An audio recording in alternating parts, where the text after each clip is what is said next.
Good evening po, ma'am. So, ito po ang aking assignment. Video Presentation Analysis. Choose a present-day Filipino politician. Look for a feature or opinion piece about him or her. Read it and analyze how the article depicted and characterized the politician. Create a 5-minute video presentation about your analysis.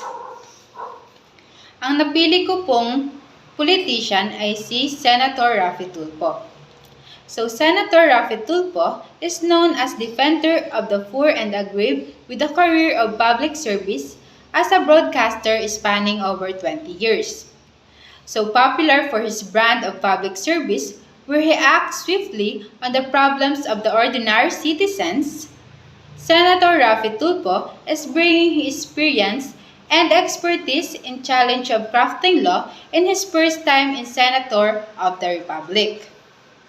Regarded by as an idol, also the man behind the multi-awarded and widely programs Raffy Tulfo in Action and Wanted sa Radyo. As a media person, Raffy Tulfo started his broadcasting career as a disc jockey in a local radio station in Puerto Princesa City in Palawan, and later clinched his first big break on the broadcast when he became a newscaster reporter of PTV4. So, Senator Raffy hosted several public service programs on ABC5 that allowed him to provide immediate resolution to dispute.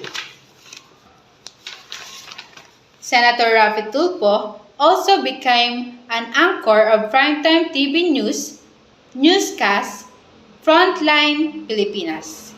His advocacy includes promoting and protecting the rights of families, OFWs, and workers. Using the power of the pen to inform the public and express his opinion on burning issues, Senator Raffy Tulfo became a columnist for several tabloids such as Abante and Bulgar. Prior being a media practitioner and senator, Idol Raffy Tulfo had and took on different jobs both in the Philippines and also in the US. Of course, to survive, from a working as a vegetable vendor to working as a dishes washer, nursing aide and accounts receivable clerk, shoe salesman, and also insurance representative.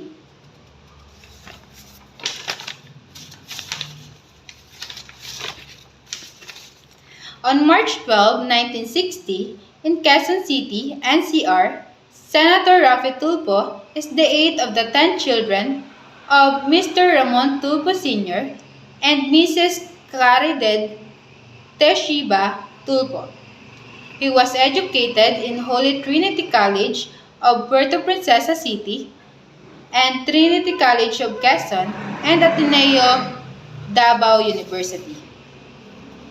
So, after knowing this article, all I can say about Senator Raffy Tulfo, he is a good leader. Senator Raffy Tulfo do a good deeds and help many people.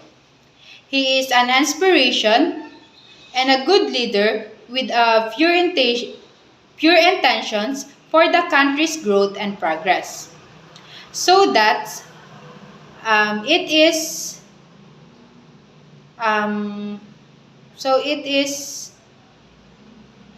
the Filipino citizen select him to be the senator.